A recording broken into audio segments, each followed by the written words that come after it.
First day of school. Very, very exciting. I was up late last night figuring out a new plan. Here it is. Fear. I need a list of all the possible negative outcomes on the first day at a new school. Way ahead of you there. Does anyone know how to spell meteor? Disgust. Make sure Riley stands out today, but also blends in. When I'm through, Riley will look so good, the other kids will look at their own outfits and barf. Joy. Yes, Joy. You'll be in charge of the console, keeping Riley happy all day long. And may I add, I love your dress. It's adorable. Oh, this old thing? Thank you so much. I love the way it twirls. Train of thought. Right on schedule. Anger. Unload the daydreams. I ordered extra in case things get slow in class. Might come in handy if this new school is full of boring, useless classes, which it probably will be. Oh, sadness. I have a super important job just for you. Really? Mm-hmm. Follow me. What are you doing? And there. Perfect. This is the circle of sadness. Your job is to make sure that all the sadness stays inside of it. Alright, and that was the character Joy from Inside Out, basically going over the daily routine of the inner thoughts of our main actress, our main character, Riley. And thank you for joining us on Cody and Joey Reviews. I am Cody. And I'm Joey. And today we're discussing Pixar's latest film, Inside Out. Now, we should really go over our thoughts on Pixar. I would say between the first Toy Story and Toy Story 3, Pixar hit a real streak.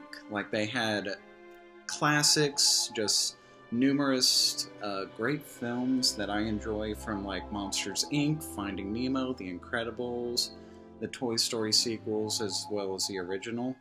But lately, after Toy Story 3, I've noticed Pixar kind of hit a low, in a way. Their films weren't seen, you know, with the same eye, the same creative force that they had before. They relied more on properties that they've already put out, like Cars 2 or Monsters University. I have seen Monsters University, and it's an alright film, decent, in the lights of, you know, the original Monsters, Inc.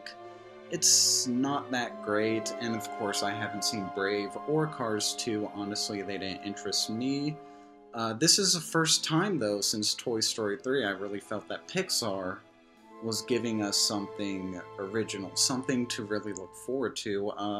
What are your thoughts on Pixar? Yeah, you know, like, Toy Story was the first movie that I ever saw in theaters. Now, I was too young to remember the whole thing, of course, but I have a really close connection with, you know, Toy Story itself. And, you know, like when Toy Story 2 came out, I mean, I went crazy over that movie. Like I had to watch it the very first day. Yeah, same I had here. To get the toys from McDonald's. You know. Coming only to theaters. Woody, where's the kid now? What are we gonna do, Buzz? Use your head. But I don't want to use my hand! This Thanksgiving, the toys are back in town. And just trying to get home. Tour guide Barbie. I'm a marriage spot. In one piece.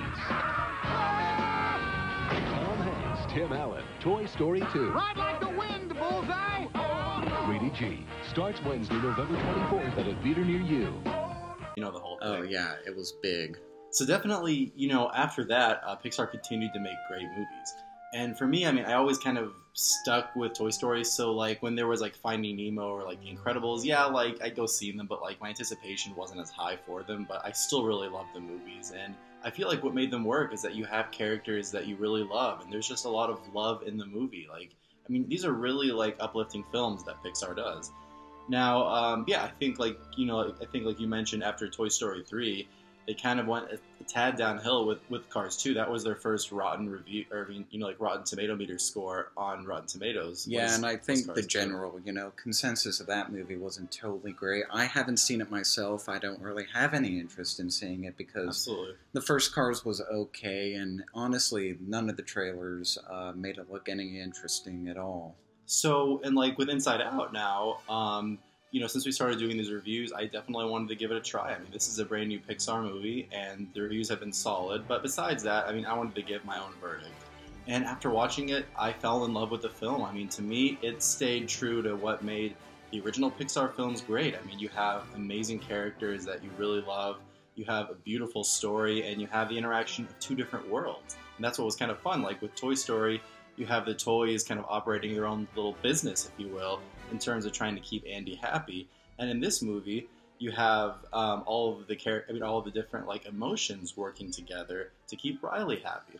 Yes, and you mentioned, a beautiful idea and all that. Also, I have to say the animation of this movie is top notch. I think Pixar has really made strides in the recent years to bring us high quality animation, and certainly this one is one of the most beautiful ones. And to mirror what you said, yes, I think this is by far Pixar's best film since Toy Story 3. Since Toy Story 3. Yeah, since Toy Story 3. I'm not sure if I'm ready yet to say it's their best one. I don't know. I am partial to the Toy Story series myself. I grew up with them, and even The Incredibles, I think, is, no pun intended, an incredible film. But this certainly ranks up there with, like, Up, WALL-E, some of my favorite ones. But I do have to address, as funny as this movie is, and certainly the kids will laugh at the, the big, loud sort of comedy moments, the obvious comedy moments. I don't think the younger crowd, like particularly 7 to 9-year-olds, which I think Pixar usually aims itself at, will really understand this. What really is incredible about Pixar, with most of their recent films, have become more adult-themed. Like you look at movies like WALL-E or Up, which is about, well, WALL-E is basically about a dystopian future where people are off the planet. This one, it's really dealing with teenage depression, anxiety, sort of moving into a new city, which I could relate to. I moved here to Wichita when I was 12 years old, about the same age as our main character.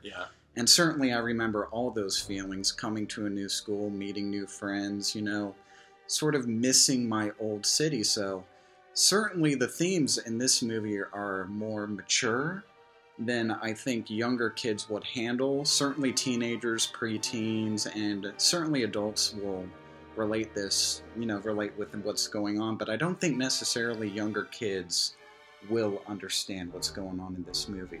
That's true. I mean, like with this film, you have, big themes that you're dealing with. And it's like, I don't want to give anything away, but it deals with kind of how humans deal with emotions. And it kind of tells a story about, are these emotions necessary? Do you have to have all of them to be like a well-rounded person? And honestly, like for me, like I had to analyze the film a little bit, being 23. So when you take children there to like a film, they're 8 or 9 years old. Yeah, like I think like you mentioned, look at the comedic jokes and such.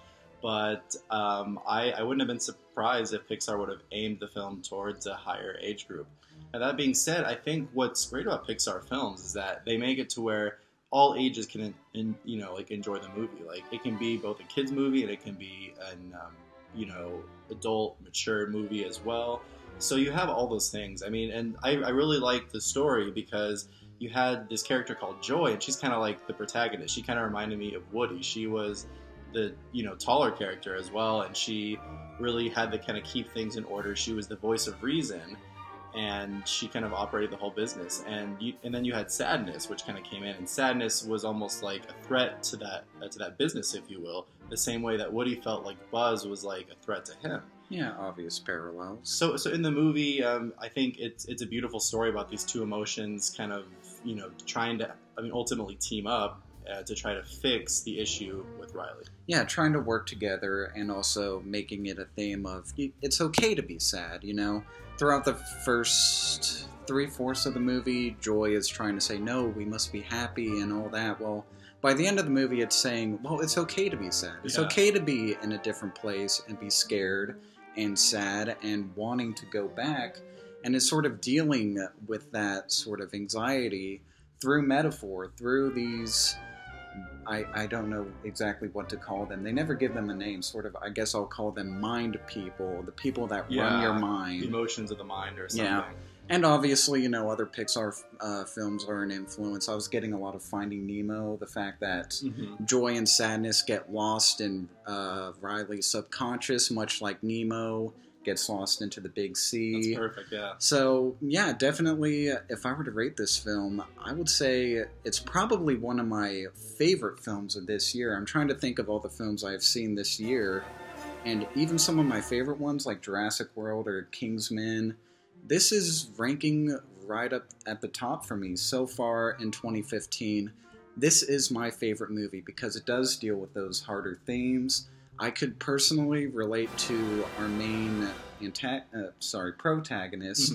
I could definitely understand her. We don't spend a whole lot of time with her we're just seeing through her vantage point of these emotions, the mind people.